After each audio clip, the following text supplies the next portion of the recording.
Bismillahirrahmanirrahim. Welcome students. Here we are with lecture number 7 and 8 of data structures and algorithm. And we have divided the course into two sections. First one is algorithms and then it is data structure. So we are discussing what algorithms are and how to analyze their time and space complexity.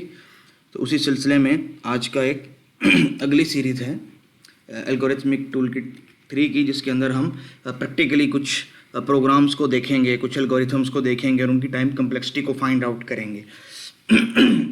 Sorry, इससे पहले के जितने भी हमारे lectures थे उनके अंदर हमने ये कोशिश की थी कि आपकी बेस बनाई जाए और आपको बताया जाए कि ये असल में टाइम कम्प्लेक्सिटी होती क्या है, और आपको ये बताया जाए कि टाइम कम्प्लेक्सिटी में काउंट क्या करना है। ना एक्चुअल रनिंग टाइम जो है वो काउंट नहीं करना है, बल्कि काउंट करने हैं डोमिनेंट कंप्यूटेशनल स्टेप्स। और हम इसमें बहुत सी चीज़ें छोड़ भी रहे होते हैं क्योंकि हमें एक अप्रॉक्सीमेशन चाहिए कि ये एल्गोरिथम इस कैटेगरी में फॉल करेगा, इसका जो फंक्शन का ग्रोथ रेट है उसका ऑर्डर ऑफ मैग्नीट्यूड क्या होगा। भाई वो लीनियर टाइम में ग्रो कर रहा है, क्वाड्रेटिक टाइम में कर रहा है, लॉगरिथमिक टाइम में कर रहा है, बस हमें इस चीज़ से कंसर्न है। तो आइए आगे चलते हैं। तो we have already talked about how to get the time complexity function of an algorithm, ठीक है। So we considered only the basic operations. From operations we mean the computational steps only. So what were these computational steps जिसको हमने जहन में रखा और जिनको हमने कंसिडर किया? There were the basic arithmetic operations. So whenever there is a basic arithmetic operation performed in a statement or an instruction, so we will consider that this is one computational step. Similarly, जब आप कोई logical operation जो है वो perform कर रहे होंगे and और नॉट वगैरह, या when you are comparing some values that some value is greater than equal to or less than or equal to not equal to such type of relations, तो उसमें भी इसको हम वन कंप्यूटेशनल स्टेप कंसिडर करते हैं। इसी तरह when you access a variable तो वो कुछ कंसिडर नहीं किया जाता, but when you access the element of an array तो it is considered as one computational step. और similarly assignment operation is also considered as one computational step. But लेकिन इनमें से हर अरिथमेटिक, लॉजिक, रिलेशनल और ये असाइनमेंट को हम consider नहीं करते हैं। We consider only the most dominant ones as we need only the approximation, we do not need the actual function, ठीक है। अच्छा, अब ये तो बात थी इंडिविजुअल स्टेटमेंट्स की कि whenever there is an algorithm जिसके अंदर कुछ स्टेटमेंट्स हों तो वो अगर इस कैटेगरी में फॉल करेंगी, कोई अरिथमेटिक, लॉजिकल या रिलेशनल ऑपरेटर होगा, एरे की एलिमेंट को एक्सेस किया होगा या असाइनमेंट ऑपरेशन होगा, तो उस सूरत में हम कहेंगे जी ये टाइम कम्प्लेक्सिटी में हमने काउंट करना है। लेकिन what if a set of instruction is repeated n number of times और k number of times in an algorithm, तो उस वक्त में आप क्या करेंगे? अब जाहिर बात है वो जितनी दफ़ा रिपीट हो रहा होगा, पॉसिबली रिपीट हो सकता होगा, हम उस सब के टाइम कम्प्लेक्सिटी को कैलकुलेट करेंगे। तो आज के लेक्चर के अंदर और आज के 2 लेक्चर्स और अगले 2 लेक्चर्स के अंदर हम यही देखेंगे कि हम किस तरीके से टाइम कम्प्लेक्सिटी को कैलकुलेट करते हैं जहाँ भी हमारे पास आइट्रेशंस हैं, चाहे वो आइट्रेशन किसी भी फॉर्म के अंदर हों। तो usually a set of code is repeated using either of the 2 techniques, या लूप्स के ज़रिए हम आइट्रेशंस परफॉर्म करते हैं या रिकर्जन्स के ज़रिए। लूप्स आपने पढ़े हैं, बेसिकली 2 तरह के लूप्स हैं, एक फॉर लूप और एक वाइल लूप। ये डू वाइल लूप और ये और बहुत से लूप्स जो हैं, इन्हीं बेसिक 2 लूप्स की किस्में हैं। और रिकर्जन्स का मतलब क्या होता है कि एक फंक्शन अपने आप को कॉल कर रहा होता है, तो वो भी इनफैक्ट जब एक फंक्शन अपने ही आपको कॉल कर रहा होता है और फिर अगली दफ़ा फिर वो अपने आप को कॉल करेगा, तो ये असल में उस लूप की उस फंक्शन की बॉडी रिपीट हो रही है।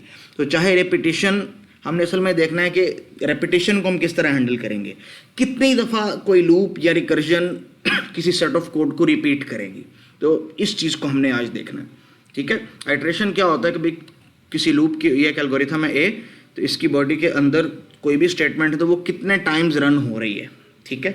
फॉर एग्जांपल यहाँ पे f और j is equal to 1 to n print hello, तो hello will be printed n times, क्योंकि इस लूप का मतलब ये है कि इस स्टेटमेंट को, इस बॉडी को, इस सेट ऑफ स्टेटमेंट को या एक स्टेटमेंट को आप n टाइम्स रिपीट करोगे, ठीक है। तो इस लूप की कम्प्लेक्सिटी क्या कहलाएगी, n।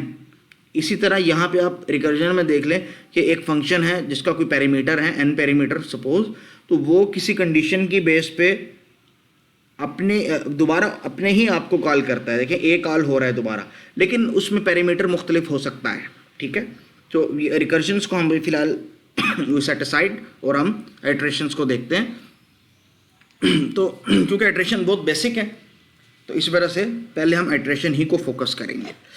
तो हमारे पास एक सिंपल सा लूप है for i is equal to 1 to n and then there is any computational instruction. There may be more instructions, लेकिन हम फिलहाल कंसिडर कर रहे हैं there is any one computational step, या ऐसी इंस्ट्रक्शन है जिसको हम वन कंप्यूटेशनल स्टेप काउंट करते हैं। तो हमने देखना ये है कि वो कंप्यूटेशनल स्टेप कितनी दफ़ा असल में रन हो रहा है, वही इस लूप की टोटल टाइम कम्प्लेक्सिटी होगी। देखो कि सिंपल स्टेटमेंट हो तो whatever it is, for example a is equal to 1, assignment operation है, तो ये हमारे पास एक कंप्यूटेशनल स्टेप है, इसकी कम्प्लेक्सिटी है जी 1 ऑपरेशन। लेकिन चूंकि ये स्टेटमेंट कितनी दफ़ा रन हो रही है तो टोटल कम्प्लेक्सिटी उतनी ही होगी। तो फॉर एग्जांपल ये पहला लूप है, बहुत सिंपल से शुरू करते हैं। i is equal to 1 to n, इसका मतलब कि यहाँ कोई भी कंप्यूटेशनल इंस्ट्रक्शन है वो n टाइम्स रन होगी। इसका मतलब अगर यहाँ पे वो जो भी असाइनमेंट ऑपरेशन था या कोई भी कंप्यूटेशनल इंस्ट्रक्शन थी उसकी कम्प्लेक्सिटी 1 थी, तो टोटल कम्प्लेक्सिटी बन जाएगी 1 multiply by n, in fact it is n।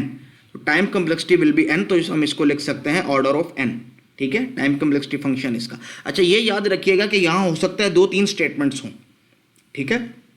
तो यहाँ क्योंकि ये कंप्यूटेशनल इंस्ट्रक्शन लूप के बॉडी में एक स्टेटमेंट होना ज़रूरी नहीं है, तो हम सिर्फ लूप का बिहेवियर देख रहे हैं। हो सकता है यहाँ पे एक पूरा सेट ऑफ कोड हो जिसके अंदर 50 लाइन्स हैं और उन 50 लाइन्स की कम्प्लेक्सिटी फॉर एग्जांपल बहुत सिंपल अगर हम कहें तो 50 कंप्यूटेशनल स्टेप्स है, तो लूप की टोटल कम्प्लेक्सिटी हो जाएगी 50, और ये 50 n टाइम्स रिपीट हो रहा है, तो इसका मतलब 50 into n, तो डेट विल बिकम 50n, ठीक है। लेकिन अभी हम सिर्फ ये देखना चाह रहे हैं कि लूप अपनी बॉडी को एग्जीक्यूट कितनी टाइम करेगा, तो दैट विल बी n, ठीक है। नेक्स्ट देख लीजिए, नेस्टेड लूप्स हैं for i is equal to 1 to n, उसकी बॉडी में for j is equal to 1 to n and there is a computational instruction. तो देखें जो आउटर लूप है हमारा वो रन होगा फ्रॉम 1 to n। जब i की वैल्यू 1 होगी तो j completely 1 to n run होगा। इसका मतलब ये computational instruction n time run होगी।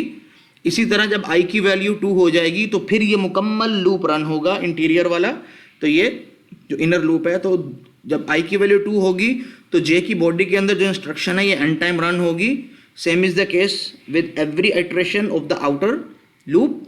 तो जब आउटर लूप खत्म हो जाएगा तो हमारे पास टोटल कम्प्लेक्सिटी क्या होगी, that will become n plus n plus n plus plus up to n। ये टोटल कितने n's हैं, you can count 1 to n, तो it means these are n n's। तो n means n into n, that will be n square, ठीक है। तो order of n square हो जाएगा। तो ये तो आपने इसको समझ लिया। आइंदा के लिए हम इस तरह के नेस्टेड लूप के लिए जहाँ बहुत सिंपल हो कि this outer loop runs n times, inner loop runs n time, so total complexity is n multiply by n। तो नेस्टेड लूप्स के अंदर हम ऐसा ही करते हैं कि हम आउटर और इनर की कम्प्लेक्सिटी को मल्टीप्लाई कर देते हैं। तो next time we will not draw a table for such very simple type of operation, ठीक है ना। जहाँ ज़रूरत होगी वहाँ हम बना लेंगे। आइंदा के लिए हम इस तरह का कोई अगर नेस्टेड ऑपरेशन होगा तो हम सिंपली उनको मल्टीप्लाई करके बता दिया करेंगे, जैसा कि यहाँ पे देखिए हमारे पास ऊपर वाले एग्जांपल में 3 लूप्स हैं, तीनों की कम्प्लेक्सिटी इंडिविजुअली n है।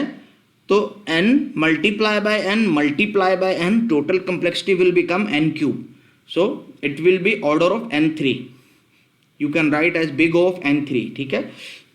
सिमिलरली जो सेकेंड एग्जांपल है इस स्लाइड के अंदर, you can see there are 4 loops, ठीक है। Outer loop is 1, then there is a nested inner loop j, और उसकी बॉडी के अंदर एक और लूप है k, और उसकी बॉडी के अंदर एक और लूप है l। So there are in fact 4 loops, all of them are nested, ठीक है। और complexity सबकी क्या है, because every loop runs from 1 to n, so complexity of every loop is n times.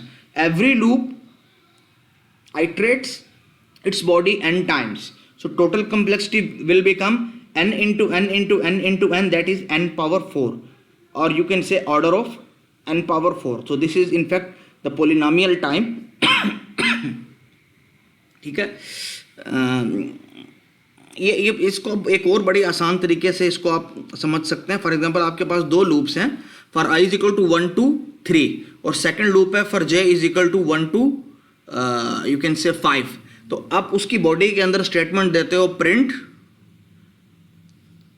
High या हेलो वर्ल्ड, कुछ भी देते हैं. तो ये हेलो कितनी दफ़ा होगा प्रिंट? देखो आउटर लूप 1 to 3 रन हो रहा है और इनर लूप 1 to 5 रन हो रहा है. तो इट मीन्स जब i की वैल्यू 1 होगी तो इनर लूप 5 टाइम चलेगा, यानी 5 टाइम हाई प्रिंट होगा. लेकिन चूंकि आउटर लूप इनर लूप को 3 टाइम रन कर रहा है, तो in fact total complexity will become 5 into 3 8. तो आप इसी से समझ लें कि हम नेस्टेड लूप की कम्प्लेक्सिटी को मल्टीप्लाई क्यों करते हैं. सॉरी, 5 3 ज़ा 15, 8 कह दिया मैंने.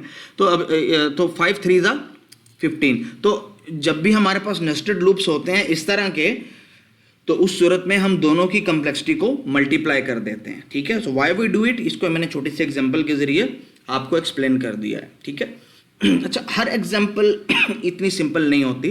तो लूप्स का बिहेवियर बहुत मुख्तलिफ होता है और लूप्स मुख्तलिफ अंदाज में इस्तेमाल किए जा रहे होते हैं. यहाँ पे फॉर एग्जांपल देखें, एक लूप है जिसके अंदर हमारे पास दो वेरिएबल्स हैं, i is equal to 1, s is equal to 1, while s is less than equal to n is the input size, suppose it is very large. So there are two statements. First is I is equal to I plus 1, so I will be incremented by 1 every time the loop is iterated. और दूसरा क्या है, s is equal to s plus I. तो i का तुम्हें पता है, हर iteration में उसकी वैल्यू जो है बाय 1 इंक्रीज हो रही है, लेकिन s की वैल्यू हमेशा उसमें 1 प्लस नहीं हो रहा. It depends on the value of i, and then there is a computational instruction. तो क्या हमारे पास यहाँ पे एक असाइनमेंट ऑपरेशन है, यहाँ पे है, यहाँ पे कंपैरिजन है, यहाँ एडिशन है, फिर असाइनमेंट है, यहाँ एडिशन है, फिर असाइनमेंट है. अभी हम इन सब की कम्प्लेक्सिटी को हम नहीं देख रहे, हम सिर्फ ये देख रहे हैं कि ये जो कंप्यूटेशनल इंस्ट्रक्शन है ये कितनी दफ़ा रन हो रही है, मतलब ये लूप कितनी दफ़ा रन होगा. ठीक है, बाद में हम इन दोनों को कंबाइन कर देंगे, लेकिन अभी हमने ये देखना है कि ये लूप कितनी दफ़ा रन हो रहा है. ठीक है, हम ये बाकी ऑपरेशंस को छोड़ देंगे. तो इसके लिए देखें एस और आई की वैल्यू को आप कंपेयर करेंगे. Initially value of I and S both is 1, I is equal to 1, S is equal to 1, and that I have inserted in table. S is equal to 1, I is equal to 1. ठीक है, next iteration के ऊपर क्या होगा, value of I is always iterated by 1, so I will become 2, but the value of S depends on the previous value of S and the current value of I, so that is in fact 1 plus 2, that it becomes 3. ठीक है, अगली iteration के अंदर क्या हो रहा है कि फिर इसी तरह 3 plus 3 इज इक्वल टू 6, क्योंकि value of s depends on current value of s and incremented value of i, sorry previous value of s and incremented और करंट वैल्यू ऑफ i. तो 6 plus 4 is equal to 10, and 10 plus 5 is equal to 15, and 15 plus 6 is equal to 21, and similarly. So अब ये आखिरी limit क्या होगी इसकी. ठीक है, we know that s can not exceed n. ठीक है, s पहुंचेगा तो n तक पहुंचेगा, उससे ज़्यादा नहीं जा सकता, because it is the stopping condition. While sorry, ये हमारे पास कंडीशन है, वैलिडेशन कंडीशन लूप की. This loop will continue to iterate its body until s is less than equal to n. So when s will become greater than n, it will not iterate anymore. ठीक है, तो s की value हमारे पास from 1 to n run करेगी, from 1 to n, लेकिन bye हमेशा इसमें 1 plus नहीं होगा, इसमें s की प्रीवियस वैल्यू और i की करंट वैल्यू हो रही है प्लस. तो अब ये देखना है कि i कितनी टाइम हो रहा है run.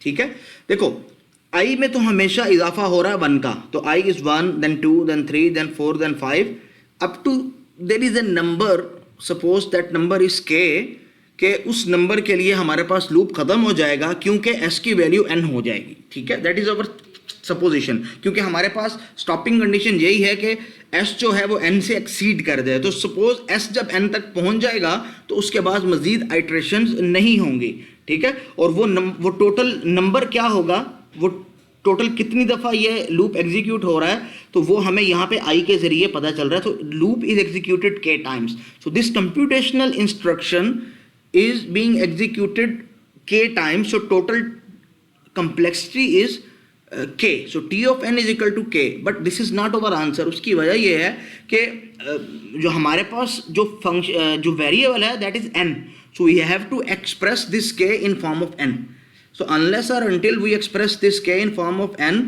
our answer is not complete, because हमारे पास हमने किस वेरिएबल को कंसिडर किया है, t of n, so definitely there is a link between n and k, so what is that relation between n and k, तो उसको हमने find out करना है। उसके लिए हम ये देखते हैं कि s और i की वैल्यू के दरमियान में कोई कोरेस्पोंडेंस है कि नहीं। तो उसके लिए देखिए when I is equal to 1, s is equal to 1, it's simple, but when I is equal to 2, what will be the value of s? 3। How? 1 + 2 3, ठीक है, अगर i की वैल्यू 1 है तो it means s is equal to only 1, लेकिन i की value 2 है तो s इज इक्वल टू 1 + 2, और i की वैल्यू अगर 3 है तो s is equal to 1 + 2 + 3, it becomes 3 4 5 6, it becomes 6, ठीक है। अगर i की वैल्यू 4 है तो it is in fact the sum from 1 to 4, that is 10। Similarly when i is 5, then the value of s is in fact the sum from 1 to 5, ठीक है। तो इसी तरह हम आगे कंटिन्यू करते हैं। when I is equal to 6, then the value of s is 1 + 2 + 3 + 4 + 5 + 6, that is 21, and when value is 7, value of s becomes 28. So when the loop will end at some value k, तो what will be this value? तो इसका मतलब that will be equal to the sum from 1 to k integer. So n is equal to 1 + 2 + 3 + 4 + 5 + 6 up to k. So in fact the sum of first k natural numbers. So if we are able to find what is the answer of the sum of first k natural numbers, then we can define n in terms of k in terms of n. How? There is a formula. देखें हमारे पास computer science में कुछ subject ऐसे होते हैं जो बिल्कुल maths के ऊपर डिपेंड कर रहे होते हैं, ठीक है, तो इसके लिए हमें अपनी मैथमेटिकल बैकग्राउंड बहुत स्ट्रांग होना ज़रूरी है, और यही वजह है कि हमारे पास BScs के कोर्स के अंदर डिस्क्रीट मैथ्स और कैलकुलस 1, कैलकुलस 2 और मैथ्स के बहुत से कोर्स पढ़ाए जा रहे होते हैं, ठीक है, उसकी वजह यही है। तो Whenever I don't know, मुझे ये नहीं पता कि आपने कैलकुलस पढ़ा है कि नहीं, या अभी आपने पढ़ लिया होगा या आपने पढ़ना होगा, तो जब भी आप मैथ्स में सीरीज पढ़ेंगे तो उसके अंदर ये गुजरेगा sum of first m natural numbers का फार्मूला है m × m + 1 / 2। We are not going to prove that because it is not a mathematics class, ठीक है, लेकिन we are going to use it because these are already proved. So we are going to use the formula for sum of series। तो k की value क्या होगी, यानी sorry the sum from 1 to k will be k × k + 1 / 2। so this value of n is equal to k × k + 1 / 2. Why? Because this value of 1 is equal to 1, this value of 3 is equal to 1 + 2, this value of 6 is equal to 1 + 2 + 3, this value of 10 is equal to 1 + 2 + 3 + 4. Similarly this value n is equal to 1 + 2 + 3 up to k, और ये 1 + 2 + 3 up to k is equal to k × k + 1 / 2, ठीक है। तो इससे आप एक quadratic equation हासिल कर सकते हैं, k² + k - 2n is equal to 0, और k² + k is equal to 2n। इसको जब आप सॉल्व करेंगे तो आप देखेंगे कि अप्रॉक्सीमेटली इसकी जो वैल्यू है वो √n आ रही है, ठीक है।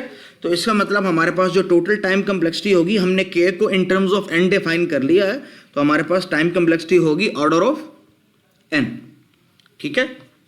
अ बिट ट्रिकी, लेकिन ये है कि जब इसको 2-3 दफ़ा आप खुद इसकी प्रैक्टिस करेंगे तो आपको आसान हो जाएगा। ये याद रखिएगा, मैथ्स के अंदर ख़ास तौर पे या इस तरह के क्वेश्चंस के अंदर जब आप लेक्चर सुन रहे होते हैं तो it comes to your mind, it is very easy, ये तो इसको हमने देख लिया, कर लिया, लेकिन अनलेस और अनटिल आप खुद उसको खुद से सॉल्व नहीं करते अपनी नोटबुक के ऊपर, तो याद रखिएगा आपको उसकी अच्छी अंडरस्टैंडिंग नहीं मिल सकती, ठीक है। तो इस चीज़ को ज़हन में रखिए कि ये जितनी एग्जांपल्स आज हम करेंगे, इन सब को आपने खुद से सॉल्व करना है, इन सब का आपने मास्टर बन जाना है। इसके बाद आपका एक ऐसा स्किल डेवलप हो जाएगा कि आप बहुत सी प्रॉब्लम्स को खुद से सॉल्व कर सकेंगे। लेकिन इसके लिए यह ज़रूरी है कि इन एग्जाम्पल्स को यहाँ वीडियो लेक्चर्स में समझने के बाद आप खुद से सॉल्व करने के काबिल हो जाएं, इतनी बेसिक अंडरस्टैंडिंग आपकी डेवलप हो जाए, ठीक है। क्योंकि ये हम आपको टूल सिखा रहे हैं, you have to use this tool whenever it is needed by your own, ठीक है। अच्छा, अगली एग्जांपल बड़ी इजी एग्जांपल है। There is a loop for i is equal to 1, i square is less than equal to n i plus plus and there are some there is some computational instruction। तो देखें, i square is less than equal to n, if you take square root on both sides, so it is I is less than equal to under root n. So it means this loop will run from 1 to under root n. So this computational instruction will be executed under root n time. So time complexity of n is equal to, you can write order of under root n. It is easy one, ठीक है। Let's focus on this question. Sorry. We have got 3 loops. All of these are nested. So for for I is equal to 1 to n, for j is equal to 1 to I and for k is equal to 1 to 100।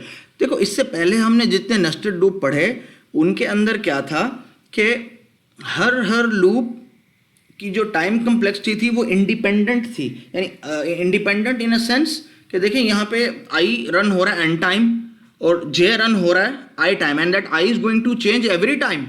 तो इसका मतलब यहाँ पे कोई fix number नहीं है हमारे पास कि हर दफ़ा उतनी दफ़ा एग्जीक्यूट होगा। This is 100, this is fine कि हर दफ़ा ये 100 टाइम्स ही इस कंप्यूटेशनल इंस्ट्रक्शन को रन करेगा, लेकिन this value i is not independent, it depends on this value and this value is going to change on every iteration of i, ठीक है। तो इस वजह से हम इन तीनों को सिंपली मल्टीप्लाई कैसे कर सकते हैं कि भाई n into i into 100, this is not possible. तो हम इसको किसी और तरीके से सॉल्व करेंगे। हम ये देखेंगे इन लूप्स का बिहेवियर क्या है। देखो, value of i will run from 1 to n, it means the body of this the outermost loop will be executed n times, okay। So when value of I is equal to 1, what will happen, this loop will take value from 1 to I and I is 1, so when from 1 to 1 the body of this loop will be executed only 1 times, see, and what is in this body, 100 times you have to execute this computational instruction। So total complexity when I is equal to 1 is 1 into 100 times, means 100। Now when I is equal to 2, this middle loop will run from 1 to 2, so it means its body will be executed 2 times, and every time its body is executed, it executes this computational instruction 100 times, so total time will become 2 into 100, okay। Similarly, when value of I is equal to 3, the middle loop will be executed 3 times, so total time will become 3 into 100, and if we generalize it, when this outer loop I will be iterated for the last time, value of I will become n। तो जब value of i n हो जाएगी तो this loop which uses j as an index, it will run from 1 to I means 1 to n because value of I is now n, ठीक है।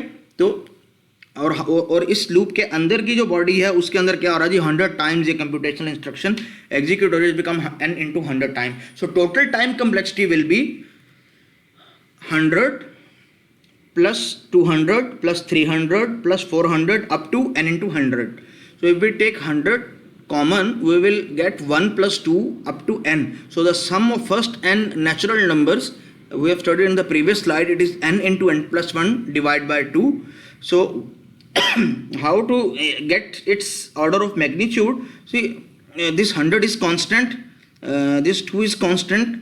Okay, we are going to ignore these. And what is the biggest order term? So n into n plus 1 will become n square plus n. So n square is the biggest term here, so it will become order of n square.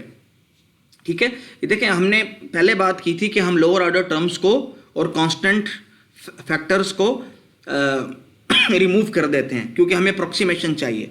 ठीक है, तो इसी वजह से हमने ये consider नहीं किया, इसकी बात हम पहले करके आए हैं. तो अगर हम वो स्पेसिफिक होना भी चाहते हैं तो इस इक्वेशन का आंसर होगा हमारे पास, सॉरी इस एक्सप्रेशन का आंसर होगा हमारे पास 50n स्क्वायर प्लस 50n. सो 50n स्क्वायर प्लस 50n, इसमें जो सबसे ज़्यादा जो हाईएस्ट ऑर्डर टर्म है वो still that is 50n square. So order of 50n square is in fact order of n square. ठीक है, क्योंकि 50 नंबर को हम कंसिडर नहीं करते हैं. We just need the order कि ये क्वाड्रेटिक टाइम में रन हो रहा है, ये क्यूबिक टाइम में रन हो रहा है, लीनियर टाइम में रन हो रहा है. So it is 100n square, 50n square, 5n square, 1n square, it doesn't matter क्योंकि वो है तो क्वाड्रेटिक टाइम है. ठीक है, हमें सिर्फ इसका फंक्शन की ग्रोथ बतानी होती है कि वो किस कैटेगरी में फॉल कर रही है, and that is all we need, that is quadratic time. अच्छा, यहाँ भी देखिए हमारे पास जो आउटर और इनर जो लूप है ये डिपेंड नहीं कर रहे किसी दूसरे लूप की वैल्यू के ऊपर, लेकिन जो मिडल लूप है ये उसी तरह डिपेंड कर रहा है. So for i is equal to 1 to n, so it will execute its body n times. For I is equal to 1 to I square, so it means this is going to change every time on every iteration of this I. So for k is equal to 1 to n, every times the computational instruction will be executed n by 2 times. So it is very obvious. So we are again going to draw a table. तो जब I की value 1 होगी तो it means J will be executed 1 into 1 square. So it is in fact 1. So 1 to 1 means just 1 times. So what will happen? It will execute once its body. और इसकी body में क्या है कि this computational instruction will be executed n by 2 times. So n by 2 times ये इसकी I वाले loop की फर्स्ट इटरेशन के अंदर होगा. तो when I will become 2, तो इसका मतलब for j is equal to 1 to 2 square, it means it's 4. तो इसकी बॉडी 4 टाइम्स एग्जीक्यूट होगी, तो कम्प्लेक्सिटी हो जाएगी n by 2 multiply by this 4.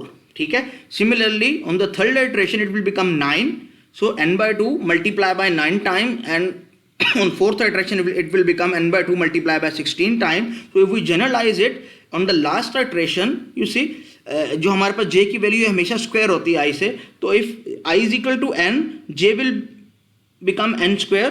ठीक है, it will run from 1 to n square.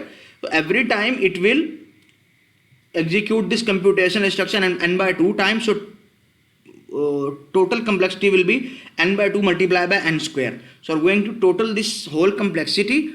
Time complexity is 1 into n by 2 plus 4 into n by 2 plus 9 into n by 2. It doesn't matter आप 9 को पहले लिख लें बाद में लिख लें क्योंकि मल्टीप्लाई है. 16 into n by 2 or n by 2 into 16 is same, and at the end it will be n divided by 2 multiply by n square. This is it. अब देखें इस सब में कुछ कॉमन है. yes, it is n by 2. So what is left? 1 plus 4 plus 9 up to n square. तो अगर हम इसको इस फॉर्म में लिखना चाहें कि 1 is in fact 1 square, 4 is in fact 2 square, 9 is 3 square, and n square is n square. So the sum of squares of first n natural numbers, this thing we have to remember. We will use this mathematical formula for the sum of series. So the sum of squares of first m natural numbers is m into m plus 1 into 2m plus 1 divided by 6. So this whole series, the sum of this series will become n into n plus 1 into 2n plus 1 divided by 6. See, now what is, if we solve this, if we expand this, what will be the maximum possible order? so it will, you see it is n, so it will become n4. so अगर आप इसको सारा calculate करना चाहें तो ये some constant into n power 4 plus some constant into n power 3 plus some constant into n power 2 plus some constant into n power 1 plus some constant, इस तरह का आंसर आएगा. लेकिन हमें चूंकि उसमें सिर्फ हायर ऑर्डर टर्म चाहिए और वो भी कांस्टेंट के बगैर, so we know that it will be order of n4. ठीक है. मजीद अगर आपको देखना है तो आप इस सब को सॉल्व कर लीजिए तो आप उसमें जो सबसे हायर ऑर्डर टर्म होगी that will be n power 4. ठीक है. It is simple. अच्छा, अब ये 3 क्वेश्चन बिल्कुल एक तरह के हैं. I will solve only one और फिर बाकी दोनों खुद ही सॉल्व हो जाएंगे क्योंकि इन सब का सॉल्व करने का मेथड बिल्कुल सेम है, एक ही है. So you see, for I is equal to 1 to n and I is equal to I multiply by 2. This step here is very different from the one we have studied previously. So I goes from 1 to n, लेकिन हमेशा I की value में increment हो रहा है by a factor of 2. So if on the first iteration if I is 1, then 1 multiplied by 2 is 2. What will be the next value of I? 2 multiplied by 2, 4, and then 8, and then what will be the stopping condition? I is equal to 1 to n, so it will go up to n. तो अगर हम इसको दूसरे अंदाज में लिखना चाहें तो हम देख सकते हैं कि 1 को आप 2 पावर 0, 2 को आप 2 पावर 1, 4 को आप 2 पावर 2, 8 को आप 2 पावर 3. इसका मतलब चूंकि 2 से मल्टीप्लाई हो रहा है तो हर नंबर 2 की पावर है. So this n will also a power of 2. ठीक है. तो हम इसको इस तरह से लिख सकते हैं. अब ये टोटल कितनी आइटरेशंस के बाद लूप खत्म हो रहा है तो देखें, जब 2 का एक्सपोनेंट 0 है तो वहां से शुरू हो रहा है 2 का एक्सपोनेंट 1, 2 का exponent 2 and it will run to 2 power k. So total ये कितनी आइटरेशंस हैं from 1 to k and this 0. So these are in fact k plus 1. So loop will run k plus 1 times. So time complexity is equal to t of n is equal to k plus 1. But this is not complete answer because we have to express this k in form of n. Why? Because of this n. ठीक है. इसका जो हमारे पास function का variable है that is n. So this k will not do. So is there any relation between this k and n? Yes. There is a relation. You see n is equal to 2 power k. If you take log of 2 of both sides, so it will become log of 2n into log of 2 to the base 2 and power k. According to the laws of logarithm, you can write this power as a scalar multiplication of this log. तो ये हो जाएगा log of n to the power 2 to the base 2 is equal to k into log of 2 to the base 2.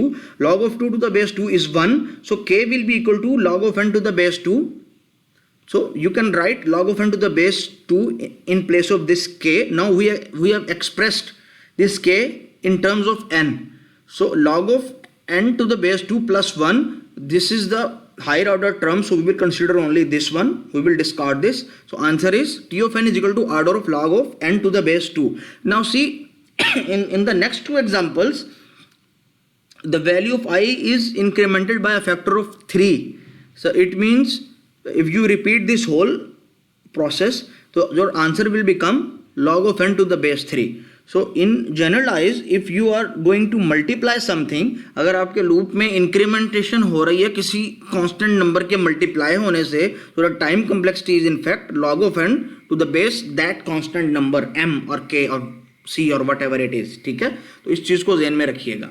You are going from 1 to n and every time you are multiplying by 2. Now if you have understood this example will, both of these examples will be very easy for you.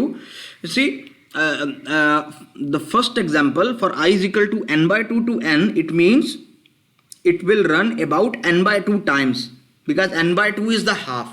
So 1 to n by 2 is half and n by 2 to n is about it is nearly the half. So outer loop will run from 1 to total n by 2 times. ठीक है. और similarly j will run from 1 to n by 2, it will also run n by 2 times, and this k will run from 1 to 2, but k is equal to k multiplied by 2, and we have already studied what this means. If the step is a multiplication of 2, then it is in fact answer is log. तो इसका answer भी हमारे पास आ जाएगा क्या, we have to multiply, these are nested loops. और जब नेस्टेड लूप्स में किसी भी लूप की जो है आइट्रेशन वो कांस्टेंट रहती है हर दफ़ा, किसी दूसरे लूप की वैल्यू पे डिपेंड नहीं कर रही होती, तो हम इन तीनों को मल्टीप्लाई करते हैं। तो n/2 multiply by n/2 multiply by log of n to the base 2, so it will become n square log of n to the base 2 divide by 4. So divide by 4 is just an integer. 1/4 is 1/4 is just a constant value, so we will ignore it. So what will be the higher order term? That will be n square into log of n to the base 2. ठीक है। और इसी तरह आखिरी वाले का भी आसान सा आंसर होगा। So I is equal to n/2 to n, so it is very easy.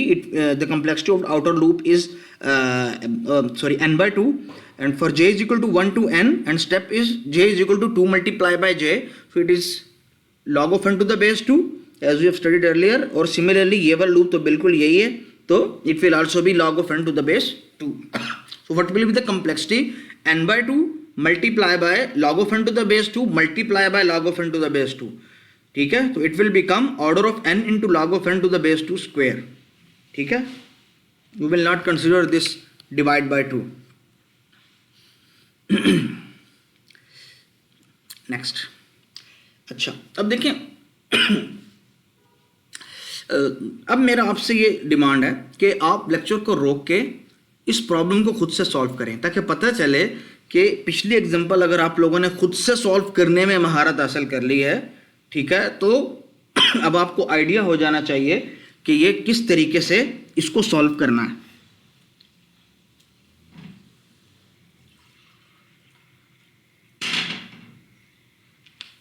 तो एक चीज याद रखो बच्चों, you have to be fair and honest with yourself, not with ourself. ठीक है, अपनी स्किल को कभी भी मान नहीं पड़ने देना।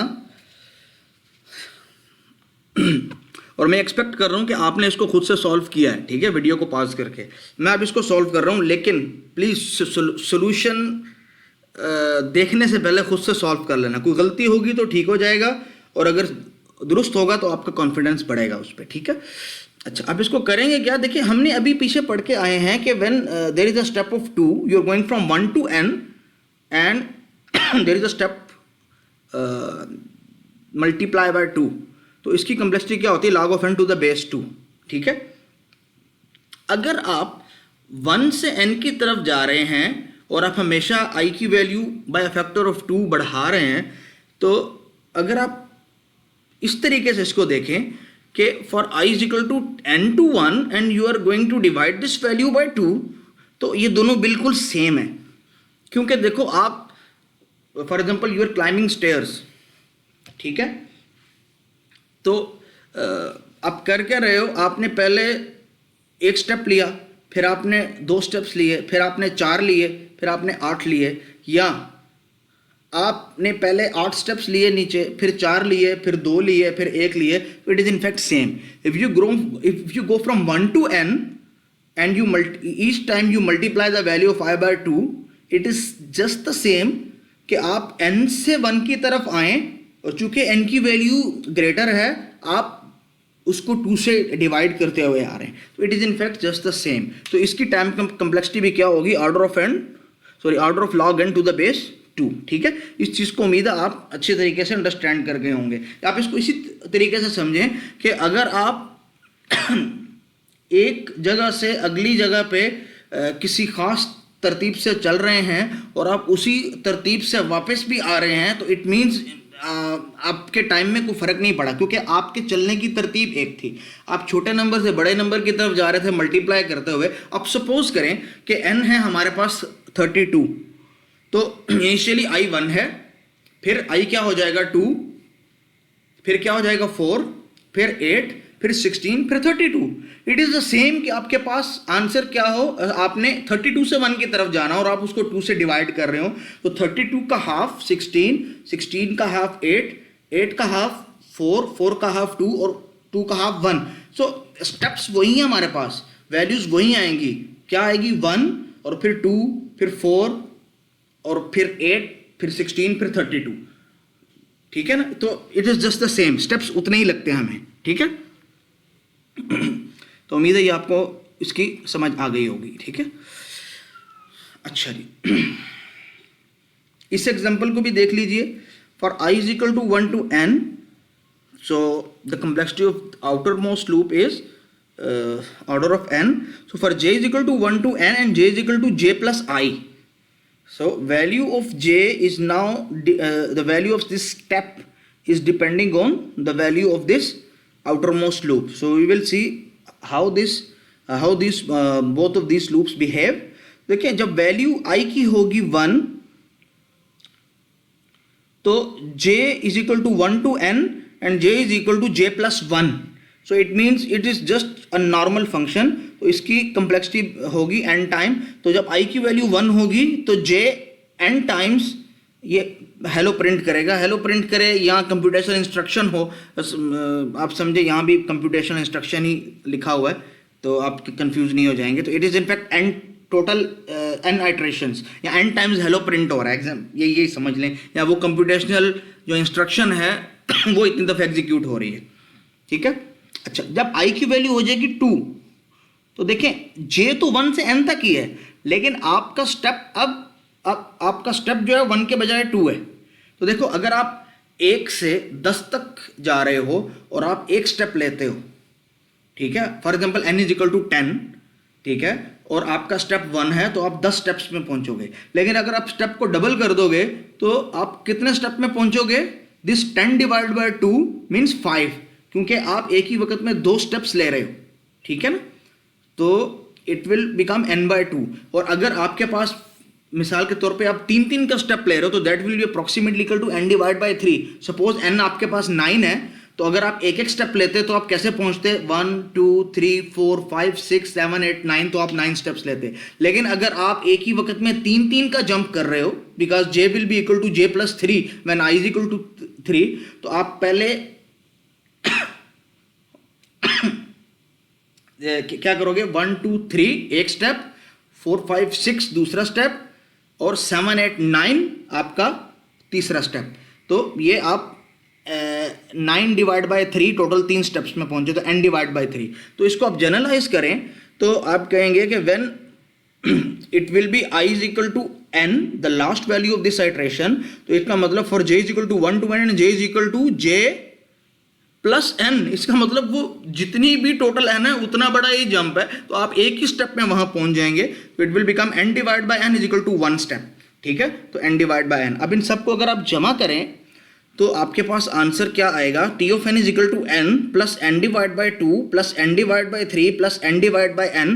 तो इतनी दफ़ा आपकी वो कंप्यूटेशनल जो स्टेटमेंट है वो एग्जीक्यूट हो रहा होगा, ठीक है। या इस एग्जांपल में कह रहे हैं इतनी दफ़ा हेलो प्रिंट हो रहा होगा, ठीक है। तो अगर आप देखें what is the common in all these terms, that is n। So what is the remaining? It is 1 plus 1 by 2 plus 1 by 3 up to 1 by n, and this is in fact a harmonic sequence up to n. Harmonic sequence का सम क्या होता है? तो इसके कोई exact value नहीं है, but there is an approximation. It is equal to natural log of n plus gamma plus 1 over 2n minus 1 over 12n square plus 1 over 120n power 4 plus up to infinity, ठीक है। अब ये है कि we always consider to analyze the algorithms for a greater value of n, and for a greater value of n when n is in the denominator, so 1 divided by 2 multiply a very big value of n, it will be approximately equal to 0. So in fact all of these terms in which n is in the denominator we can omit them, हम इनको discard कर सकते हैं। So we are left with natural log of n plus gamma. Natural log means log of n to the base e, and you know what e is, you have studied it in mathematics। e एक constant value है, तो natural log of n plus gamma। अब ये gamma क्या है हमारे पास? This gamma is called Euler's constant, ठीक है। तो ये भी एक constant value है, so you can ignore this constant value as well। तो आपके पास आंसर आ जाएगा your time complexity will be approximately equal to n into natural log of n, so it will become order of n into natural log of n। तो एक चीज़ आपने देखा कि हमारे पास mathematics कितनी इम्पोर्टेंट है हमारे कंप्यूटर साइंस के कोर्स में। और मुझे नहीं पता आप लोगों ने ऑटोमेटा थ्योरी पढ़ी है कि नहीं, आप उसके अंदर भी देखेंगे कि टोटली मैथ्स के ऊपर सारा काम चल रहा होता है, ठीक है ना। तो इसी वजह से आप बहुत स्टूडेंट्स ये क्वेश्चन करते हैं जी हमें ये numerical analysis, numerical computing, calculus 1, calculus 2 और ये अलजबरा और ये डिस्क्रीट मैथ्स कंप्यूटर साइंसेज में क्यों पढ़ाया जा रहा होता है। उसकी वजह यह है कि एक अच्छा कंप्यूटर साइंटिस्ट होने के लिए आपकी मैथमेटिकल बैकग्राउंड बहुत मजबूत होना ज़रूरी है, ठीक है ना। तो ये कुछ एग्जांपल्स थी आज की। इन एग्जांपल्स को एक मेरी रिक्वेस्ट है आप लोगों से कि अपने साथ ऑनेस्ट रहते हुए अच्छी तरह से ज़रूर खुद से डिस्कस करना है आपने, ठीक है। जब आप इनको खुद से सॉल्व कर लेंगे इस काबिल आप हो जाएंगे कि आप बग़ैर मेरे लेक्चर्स को देखे हुए इनको खुद से इनकी टाइम कम्प्लेक्सिटी को कैलकुलेट कर सकें, लूप के बिहेवियर को जान सकें, तो समझें अब आप में एक बेसिक स्किल सेट पैदा हो गया जिसको आप यूज़ कर सकते हैं, ठीक है। तो अंटिल नेक्स्ट लेक्चर, अल्लाह हाफ़िज़, अस्सलाम वालेकुम।